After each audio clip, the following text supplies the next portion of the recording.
Hello. It's a new week inside the pandemic bubble, and I wanted to let you know what has been going on at the Smith behind our closed doors.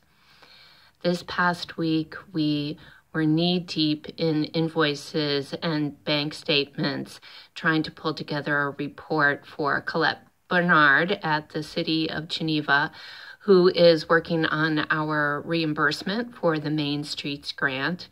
The Smith was able to propose some capital projects for the Main Streets project, and including our entrance doors, we were able to put in a beautiful handicapped door, complete with buttons for self-access for those who use wheelchairs, and they are seamless. The craftspeople who worked on them did an incredible job of matching the new work with the existing 90-year-old doors. So the project's not quite finished yet, but we're gathering together the materials for that reimbursement.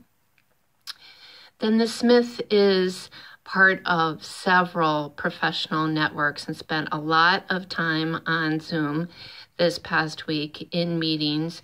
We joined the National Independent Venues Association. So those are folks who own and manage venues across the country, nightclubs, bars, theaters like the Smith, who are looking at coordinating messaging and advocating to elected officials to make sure that these performing arts spaces and their driver as economic engines in their communities is acknowledged, not forgotten, and accounted for when we're looking at support for various industries going forward.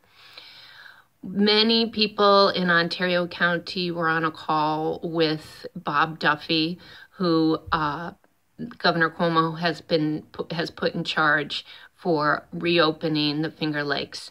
And that was a really great call. People, I think, are cautious about reopening, as they should be. They're also anxious to reopen for economic reasons. Well, that's very understood. And at the same time, I just got a sense of people wanting to work together to develop plans that would reassure the public that we were following protocols to protect their health. So that was a productive call, and I hope to hear more about that. Michael Mills, the new BID director for downtown Geneva, will be convening a group this coming week looking at reopening Geneva specifically. So I'm looking forward to hearing the many ideas about that. We also are part of an upstate presenters group, and these are very much larger institutions than the Smith is, with very seasoned staff who have amazing experience and wisdom. So I'm lucky to be hearing from them, learning from them. We talked about things like worker liability and how to keep safe backstage, social distancing, because we kind of think we can figure out how to work with the audience, but backstage is a big challenge. So good to know that we're not alone in thinking through that as we figure out what kind of events that we can put on going forward. So that's what is going on. It just feels like there's a lot of great energy and excitement, concern, worry that's being shared.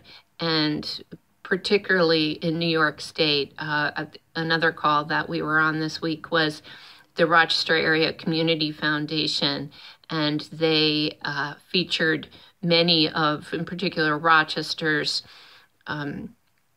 bigger events, and those managers and organizing, Jiva Theater, the Fringe Festival, the Rochester Philharmonic, talking about, what they see the challenges are and how they're getting into the digital space.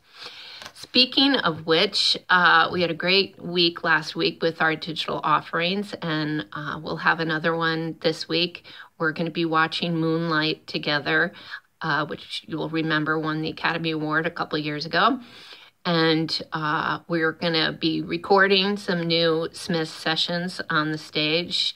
And so that'll be exciting, and we'll see that work the following week.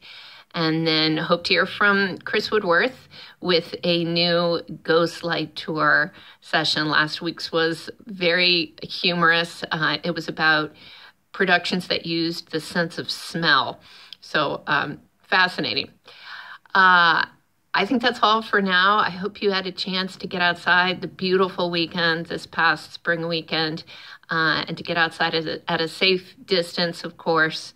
Miss you a lot, and we'll keep in touch. Give us a shout. Let us know you're out there and listening. Thanks.